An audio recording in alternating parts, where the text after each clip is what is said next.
Hello बच्चों, नमस्कार। कैसे हैं आप सभी? आशा करता हूं आप सभी लोग अच्छे होंगे और आपकी तैयारी बहुत ही अच्छे तरीके से चल रही होगी। दोस्तों, यूपीएसआई 9534 पोस्ट कंप्लीट हो गई हैं। बच्चे ट्रेनिंग पे जा चुके हैं। अब आप लोग नई भर्ती का इंतजार कर रहे हैं। नई भर्ती आप लोगों की 35,757 भर्ती जो कांस्टेबल की आने वाली है, उसके आसपास ही ये जो पदों की संख्या है 3200 या 4500 के आसपास आप लोगों को देखने के लिए मिलेगी।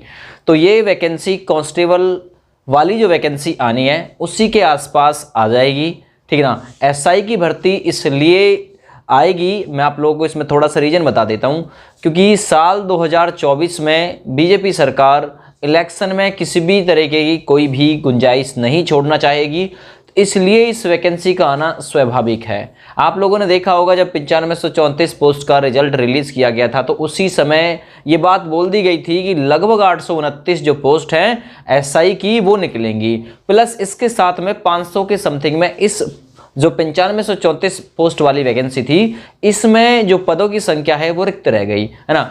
तो और भी पहले से ही पदों की संख्या में रिक्ति चली जा रही है, तो ये 3200 से 4500 के आसपास पदों की संख्या हो सकती है। इसमें आप लोगों को ये जानना सबसे ज़्यादा जरूरी बनता है कि जी सर, आवेदन की जो प्रक्रिया वो कब से स्टार्ट हो सकती है। देखिए, मैं आप लोगों को स्पष्ट कर देता हूँ, मई चल रही है, मई जून में आवेदन की प्रक्रिया बिल्कुल जहाँ तक हमें उम्मीद है शुरू होती हुई दिखाई नहीं दे रही है। इसके बाद में जुलाई, अगस्त या इसके बाद में कोई महीना इस भर्ती के आवेदन की प्रक्रिया का हो सकता है, ठीक है ना। अभी फिलहाल अगले इस महीने और अगले महीने बहुत ही कम चांस है इस भर्ती के शुरू होने के, है ना, क्योंकि सबसे पहले कांस्टेबल भर्ती प्रक्रिया शुरू होगी, उसके बाद में कहीं जाके ये जो 3200 से 4500 पदों की यूपीएसआई की पोस्ट है इसके लिए आवेदन की जो प्रक्रिया है वो संपन्न कराई जाएगी। हो सकता है एक साथ भी करा ले, वैसे चांस बहुत कम है। अब इसमें मैंने पदों की संख्या का तो आप लोगों को बता दी 4500 के आसपास रहेगी। प्रक्रियाओं से किस किस से आप लोगों को गुजरना होगा, सबसे पहले आप लोगों से आपके आवेदन मांगे जाएंगे। आवेदन के बाद में आप लोगों को रिटन एग्जाम में बैठाया जाएगा जो कि 160 सवाल, मतलब लगभग 60 सवाल होंगे। 160 सवालों पर रहेगा, 400 अंक का रहेगा। प्रत्येक क्वेश्चन 2.5 नंबर का रहेगा, कोई नेगेटिव मार्किंग इसमें नहीं होगी। सिलेबस में हिंदी, रीजनिंग, मैथ और जीके पूछा जाएगा। प्रत्येक पोर्शन से 40-40 सवाल रहेंगे। 2 घंटे का आपका एग्जाम होगा। एग्जाम का मोड जो है वो ऑनलाइन होगा और अब की बार हाइब्रिड मोड में आपका जो एग्जाम है एसआई का वो कराया जा सकता है। हाइब्रिड मोड आप लोग समझ रहे हैं कि पेपर ऑनलाइन और ओएमआर ऑफलाइन, इस मोड में भी आपका एग्जाम कराया जा सकता है। रिटन एग्जाम के बाद में आपका डीवी के बाद में पीएसटी, एक ही दिन होते हैं डीवी पीएसटी, उसके बाद में पीईटी, फिर फाइनल मेरिट बनेगी, उसके बाद में मेडिकल और फिर जाके कहीं आप लोगों को ज्वाइनिंग दे दी जाएगी। यहां तक क्लियर हुआ?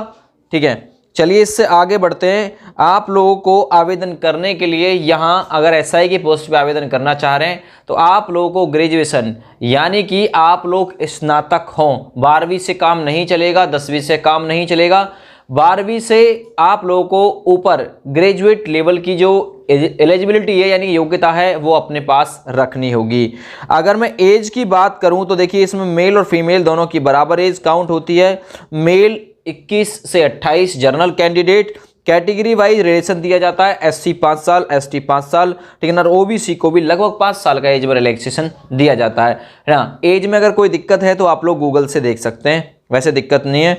एग्जाम का सिलेबस आप लोगों को बता देता हूं। 160 सवाल आएंगे, अंक 400 रहेंगे, समय 2 घंटे का। नेगेटिव मार्किंग इसमें होती नहीं है। हाइब्रिड मोड में आपका एग्जाम होगा, ठीक है ना। रीजनिंग से 40 सवाल 100 अंक के रहेंगे, मैथ से 40 सवाल 100 अंक के, जीके, जीएस, इसके साथ में आईपीसी, सीआरपीसी, है ना, मूल विधि, ये सभी मिला के 40 प्रश्न, मतलब 40 प्रश्न आएंगे, 100 अंक के रहेंगे। हिंदी से 40 प्रश्न आएंगे, ये 100 अंक के आप लोग के रहेंगे, यानी प्रत्येक क्वेश्चन 2.5 नंबर का आपका रहेगा। आगे बात करते हैं डीवी डॉक्यूमेंट वेरिफिकेशन की। 10वीं 12वीं के मार्कशीट आप लोगों को चाहिएंगे, अंक प्रमाण पत्र, उसके साथ साथ में ग्रेजुएशन के मूल निवास, आधार कार्ड, फिर आपके पासपोर्ट साइज फोटो, ठीक है ना, ईडब्ल्यूएस प्रमाण पत्र, ठीक है ना, ओबीसी सर्टिफिकेट, आपके मतलब जो जो जरूरी डॉक्यूमेंट्स है 10वीं 12वीं की मार्कशीट, इनकम, है ना, मूल निवास, ये सारी जो डॉक्यूमेंट्स है आप लोगों को डीवी के दौरान चाहिएंगे। इसके बाद में पीएसटी की बात करें, फिजिकल स्टैंडर्ड टेस्ट, इसमें होता क्या है, ऊंचाई मापी जाती है आप लोगों की जो कि 168 सेंटीमीटर चाहिए जनरल ओबीसी एससी कैंडिडेट। यदि आप लोग यूपी पुलिस में एसआई बनना चाहते हैं, 2 स्टार बनना चाहते हैं, तो हाइट 168 सेंटीमीटर चाहिए general OBC SC. ST candidate 160 centimetre से काम चल जाता है। ये मेल वर्ग की बात है। फीमेल की बात करें तो 152 सेंटीमीटर हाइट चाहिए, ठीक ना, और 147 सेंटीमीटर हाइट चाहिए एसटी फीमेल को। एससी, ओबीसी और जनरल की फीमेल को 152 सेंटीमीटर हाइट की रिक्वायरमेंट होती है।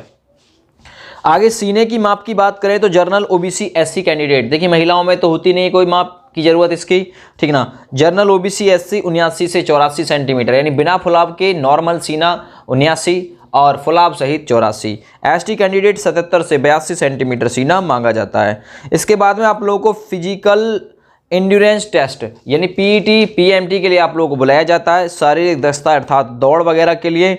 मेल कैंडिडेट को 4800 मीटर की दौड़ 28 मिनट में लगानी होती है, वहीं कांस्टेबल में इतनी ही दौड़ आपको 25 मिनट में लगानी होती है, लेकिन एसआई में 3 मिनट फालतू मिलते हैं। और फीमेल कैंडिडेट को 2.4 किलोमीटर यानी 2400 मीटर की दौड़ 16 मिनट में क्वालिफाई करनी होती है, दौड़ का कोई मार्क्स नहीं होता। अब आप लोग बुक्स कौन कौन सी यूज़ करें, जीके से लूसेंट यूज़ कर लें, मैथ से आरएस अग्रवाल, रीजनिंग से अरिहंत, लूसेंट, घटना चक्र, किरण इत्यादि, और हिंदी से आप लोग आदित्य ले लीजिए, आदित्य पब्लिकेशन की घटना चक्र ले लीजिए, लूसेंट ले लीजिए, और जो अदर आप लोग नोट्स बना सकते हो वो आप लोग बना लीजिए, ठीक ना। इसके बाद में आप लोग को मेडिकल के लिए बुलाया जाएगा और मेडिकल से पहले आपकी फाइनल मेरिट लग जाती है इसमें, ठीक ना। आपकी नॉर्मल सी मतलब छाती अंदर धसी ना हो, दांत सड़े टूटे फूटे ना हो, आंखों में भहंगापन ना हो, कलर विजन ना हो, ठीक है ना, आंखें सही सलामत हो, कानों से सही सुनाई देता हो, कान बहरे ना हो, बहते ना हो, है ना, प्रत्येक मतलब शरीर का प्रत्येक अंग सही सलामत है, पैरों का आकार धनुषाकार ना हो, ठीक है। नॉर्मल सा मेडिकल, थोड़ा सा ब्लड वगैरह भी मतलब हालांकि चेक करते नहीं है, पैरों का आकार धनुष आकार ना हो, ठीक है ना, फ्लैट फुट की समस्या ना हो यानी सपाट पैर की समस्या ना हो। तो ये जो पैरों की और अंगूठे उंगलियों की जो उंगलियां हैं वो सही सलामत हों, कलर विजन, दांत इत्यादि जैसा नॉर्मल मेडिकल इसमें होता है। छाती अंदर धसी ना हो या आपके जो मसल्स हैं वो लगभग बाहर की तरफ निकले हुए हों, बैठे हुए ना हो। तो ये जो नाक जो है आपकी मतलब बहती ना हो, नाक में मतलब सूंघने की या फिर वैसी क्षमता जो सही होनी चाहिए, ठीक है ना। ये जो सारी चीज़ें हैं नॉर्मल सी चीज़ें, ये मेडिकल के दौरान चेक की जाती है। तो आप लोग इंतज़ार करें यूपीएसआई के आवेदन की प्रक्रिया का। तो देखिए मुझे नहीं लगता है कि मई और जून में ये भर्ती शुरू होगी, उसके बाद का कोई महीना इस भर्ती के लिए आवश्यक माना जा सकता है, ठीक ना। फिलहाल मेरे पास से यही इन्फॉर्मेशन थी। वीडियो को ज़्यादा से ज़्यादा शेयर करें। थैंक यू, बाय बाय, जय हिंद।